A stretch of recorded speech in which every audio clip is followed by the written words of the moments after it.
The Egyptian Empire. It was the first great kingdom the world had ever known, a civilization built on stone, sand, and faith, and the belief that time itself could be conquered. It began around 3150 before Christ, when Upper and Lower Egypt were united under one crown. The Nile became its heartbeat, flooding each year, bringing life to a land of death.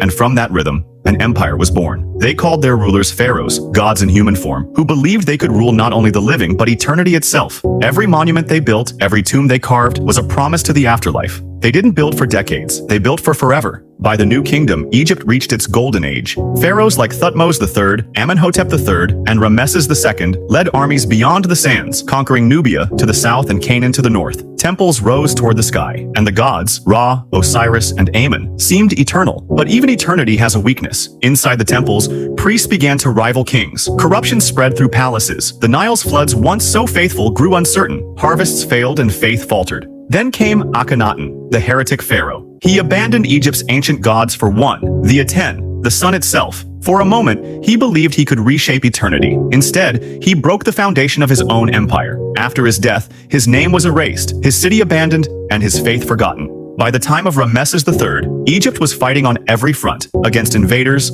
hunger, and itself. The Sea Peoples came from the north. Libyans raided from the west. Each victory cost more than the last, until even triumph felt like defeat. When Ramesses XI died around 1070 before Christ, the empire split in two. Priests ruled the south, generals ruled the north. The kingdom that once built pyramids for gods could no longer feed its own people, and yet they refused to accept death. They mummified kings, carved prayers into stone, and filled tombs with gold, convinced life would continue beyond the veil. They built for the next world because they knew this one wouldn't last. The Egyptian empire didn't fall in a single night. It faded slowly across centuries. It chased immortality and found only ruins. But maybe that's the secret. Because while every empire since has risen and fallen, only Egypt still stands. Not in power, but in memory.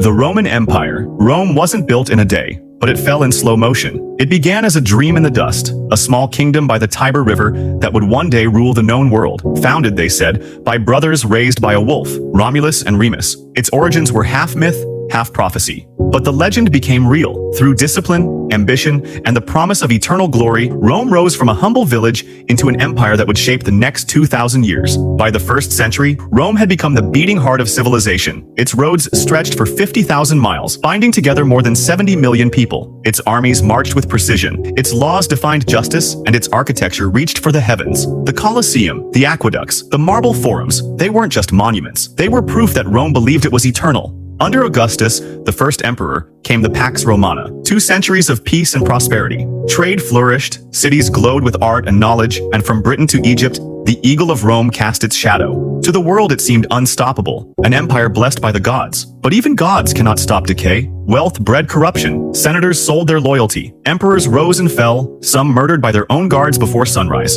The people, once proud citizens, became spectators, fed on bread and entertained by blood. Rome's strength turned to spectacle, its unity to chaos. Then came Constantine the Great, the emperor who sought to restore Rome's glory. He embraced Christianity, reshaped its faith, and in 330 AD moved the empire's capital east to Byzantium, later called Constantinople. But in doing so, he split the empire in two, east and west, 2 Romes, 2 destinies. The eastern half would endure, but the west grew weak, drained by wars and greed. Barbarian tribes pressed harder at the borders, sensing the cracks in an empire that once seemed immortal. In 410 AD, the impossible happened. Rome was sacked by the Visigoths, and in 476, the last emperor, Romulus Augustulus, was deposed. The eternal city, the empire that ruled the world, had fallen. But perhaps that was always its destiny. Rome's greatest enemy was never the barbarians at its gates. It was time, patient, silent, and undefeated.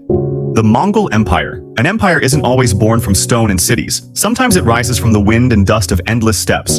In 1206, a man named Temujin stood on the banks of the Onan River and took a new name, Genghis Khan, the universal ruler. What began as a federation of nomadic tribes would become the largest contiguous land empire in history, stretching from the Pacific Ocean to the shores of the Mediterranean, connecting worlds that had never touched before. Within decades, the Mongols had conquered more territory than Rome did in centuries. Their mounted archers moved like ghosts across the landscape. Their strategies were brutal and brilliant, and their ambition knew no borders. By the late 13th century, Mongol rule spanned 9 million square miles. They didn't just conquer, they unified. The Silk Road flourished under their protection. Ideas and goods flowed freely between East and West, and for a time, it seemed that the Mongol peace, the Pax Mongolica, might last forever. But empires built on conquest carry the seeds of their own destruction. The cracks appeared not from outside enemies, but from within the royal family itself. When Mongol Khan died in 1259, his brothers went to war. Kublai Khan claimed the throne in China, but Arik Boka declared himself ruler in Mongolia.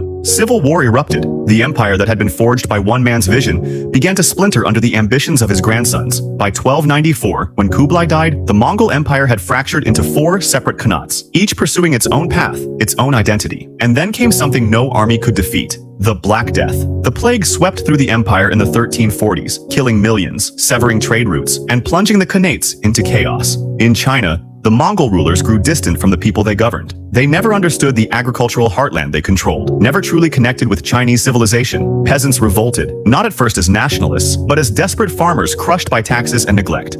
A former monk named Zhu Chongba led the rebellion, and in 1368 he drove the Mongols from Beijing, founding the Ming dynasty. One by one, the khanates crumbled. The Ilkhanate fell in 1335. The Yuan dynasty fled to the steppes. The Golden Horde fractured into warring tribes. By 1687, the last remnants had vanished. The Mongol Empire had ruled the world, but it could not rule itself. For in the end, the greatest threat to any empire is not the enemy at the gate. It's division, disease, and the quiet rebellion of those that forgot to understand. The British Empire. There was a time when the world was painted red, an empire so vast, so powerful, that the sun never set on its territories because somewhere a British flag was flying under daylight. At its height in 1920, the British Empire ruled over 412 million people, nearly a quarter of humanity, and stretched across 13.7 million square miles. From the deserts of Africa to the jungles of Asia, from the frozen north of Canada to the islands of the Pacific, Britain commanded them all. It had risen through naval supremacy, industrial revolution, and ruthless ambition. Its ships controlled the oceans, its banks controlled the trade, and its culture spread across continents. The Pax Britannica, the British peace, defined an entire century. It seemed eternal, unshakable, destined to last forever. But ambition, unchecked, becomes its own prison. The First World War shattered the illusion. Britain emerged victorious. Its territory expanded to the largest it would ever be, but at a devastating cost. Millions dead, the economy strained, and a generation lost. The empire had grown too vast to defend, too expensive to maintain. And across its colonies, whispers of independence began to rise. Then came the Second World War. Britain stood defiant against Nazi Germany, but the cost was catastrophic. By 1945, the nation was essentially bankrupt, surviving only through a massive American loan. The fall of Singapore in 1942 had shattered British prestige in Asia. The impregnable fortress had fallen in days, revealing to the world that Britain could no longer protect its empire. The balance of power had shifted. The United States and the Soviet Union now stood at the center of the world stage. In 1947, India, the jewel in the crown, gained independence. 14 million people were displaced in the partition. The empire's greatest possession was gone. But the final blow came in 1956, at Suez. When Egypt's Nasser nationalized the Suez Canal, Britain invaded, but America refused to support the operation and threatened to collapse the British currency if they didn't withdraw. Humiliated, Britain retreated. It was called Britain's Waterloo, the moment the world saw, undeniably, that Britain was no longer a great power. The wind of change swept through Africa in the 1960s. Colony after colony declared independence. By 1997, when Hong Kong was handed back to China, the empire was gone. The British Empire hadn't been defeated by enemies. It had been exhausted by 2 world wars, bankrupted by its own ambitions, and abandoned by history. For in the end, even the empire on which the sun never set must face the night. If you made it this far, thank you. Make sure to subscribe for more stories like this, and let me know in the comments which moment in history you'd like to see next.